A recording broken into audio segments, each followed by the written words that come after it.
You thought you could marry my son? Your standards don't match ours. Don't you dare dream of joining us.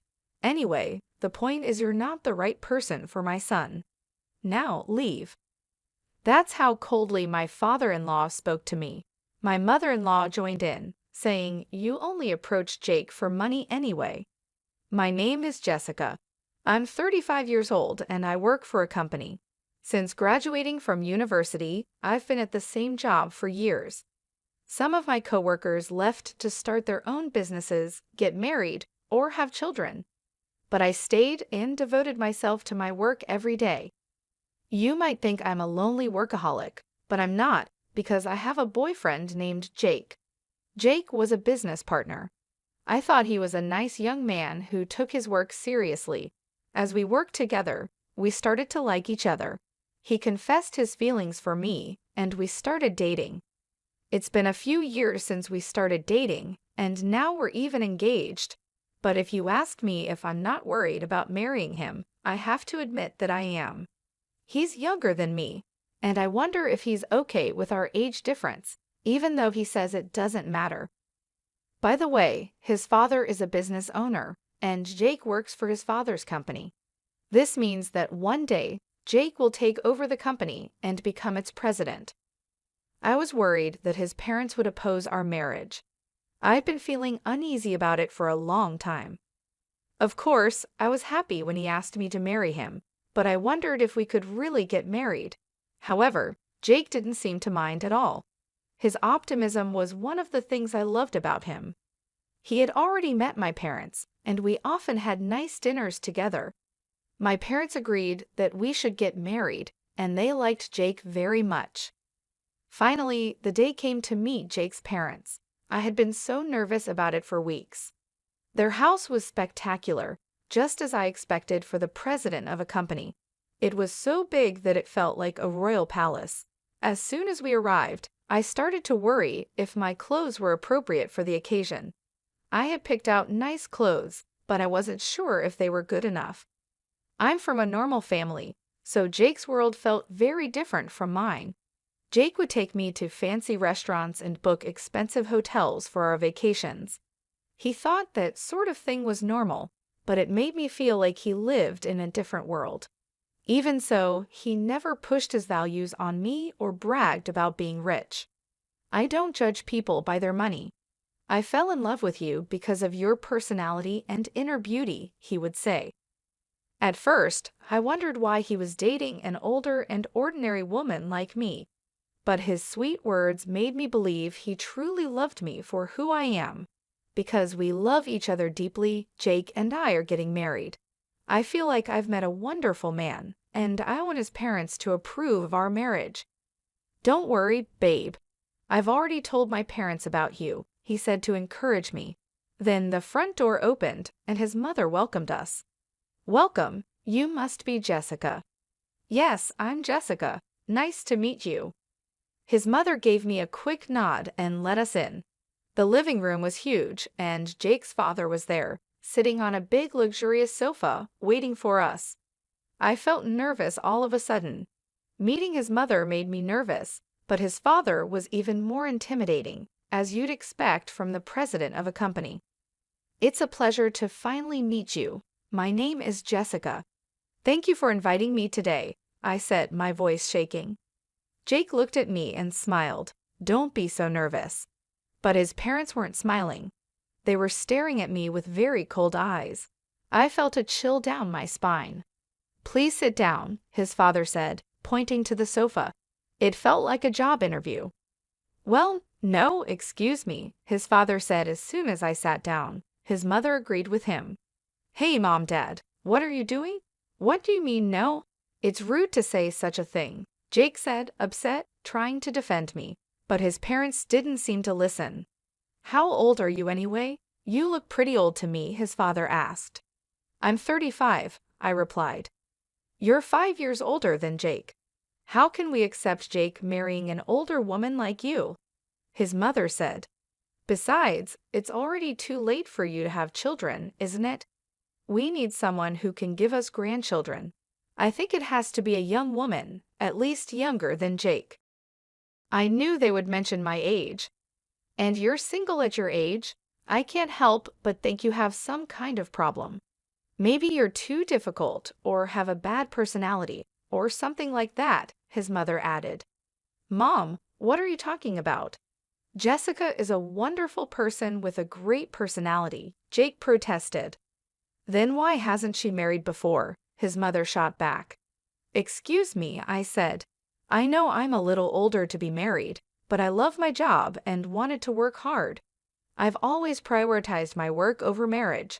That's why I didn't get married until now. It wasn't until I met Jake that I realized I wanted to get married. I was almost overwhelmed by the pressure from his parents. I tried my best to choose my words carefully, but their attitude didn't change at all.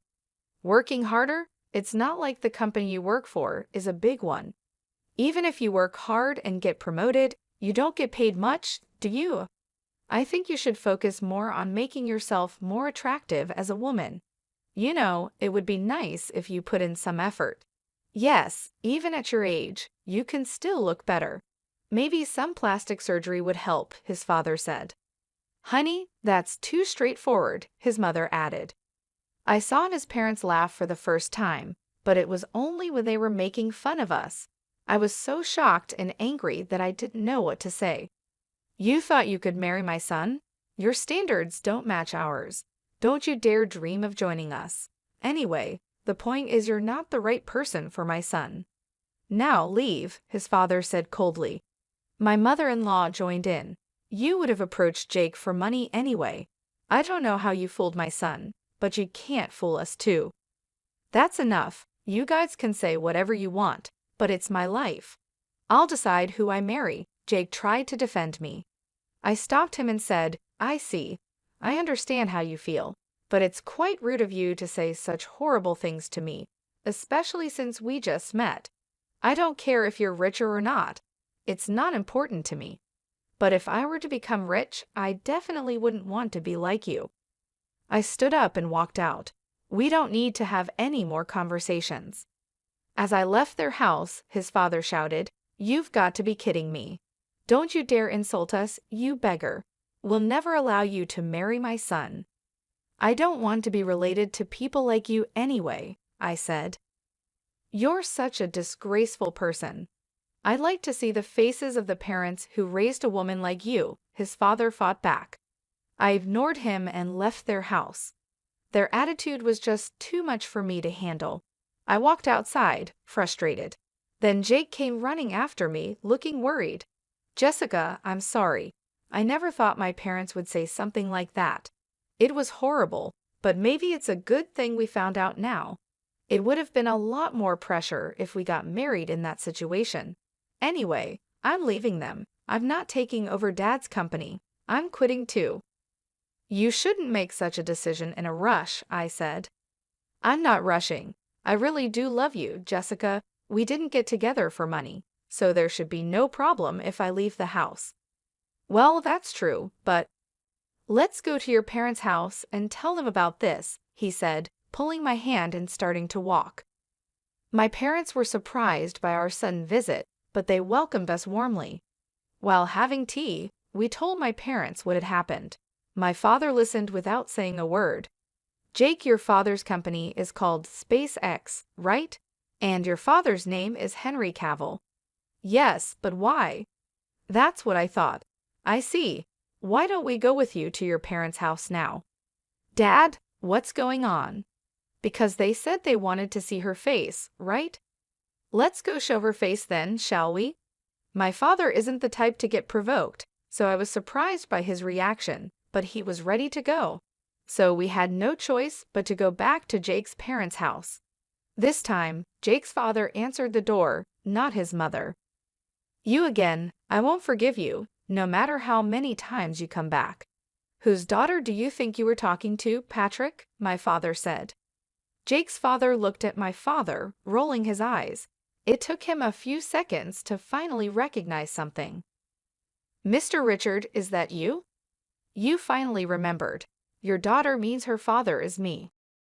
That's right. She's my only daughter. We had her later in our marriage. By the way, how dare you insult my precious daughter? Have you forgotten what I told you back then for 2 years? No, you see, when you were arrested for smoking and drinking, you were even caught shoplifting. I covered for you and gave you a chance to become a better person, didn't I? I did everything I could so you could get a decent job. Didn't I teach you that no one can live alone, and we all need to support each other? And yet, as soon as your company became successful, you forgot all that, didn't you?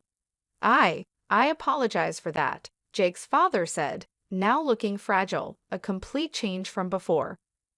If you want to be the president of a company, you need to treat people with compassion. Do you think you're better than others just because you're successful? Aren't you looking down on people when you shouldn't? Well, he seemed to understand what was being said. Dad, my boss always says his stomach hurts from stress. Are you harassing him? Jake asked. What are you talking about? I'm just pushing him hard because I expect better of him, his father said, starting to come unraveled. Just when I thought you'd finally come to your senses, you're back to your old self. You're a real pain, Patrick. First of all, I want you to apologize to my daughter for insulting her.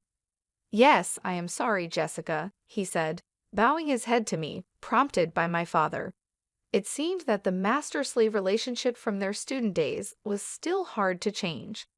Honey, you should apologize to her as well, my father-in-law said to his wife. My mother-in-law bowed her head as well. I felt relieved that his parents apologized to me. Hey, I'm leaving this house and the company too, Jake said. His parents panicked. Wait a minute, if you leave, who's going to take over? Your father's right, you're the only one we have left. I'm sick of you controlling everything in my life, Jake replied. I covered for you and gave you your chance to become a better person, didn't I? My father said, his voice steady and strong.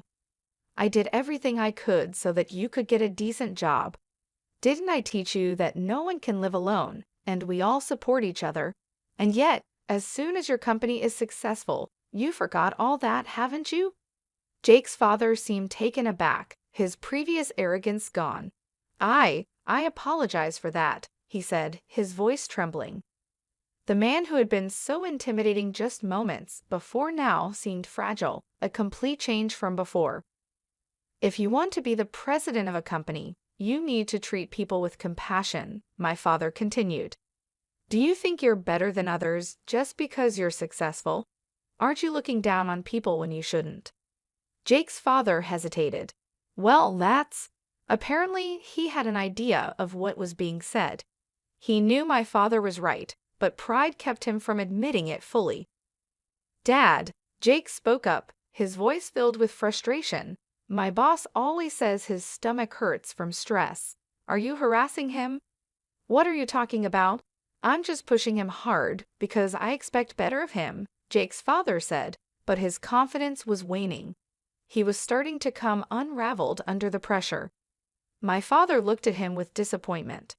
Just when I thought you'd finally come to your senses, you're back to your old self. You're a real pain, Patrick. First of all, I want you to apologize to my daughter for insulting her. Jake's father looked at me, his face a mixture of shame and regret.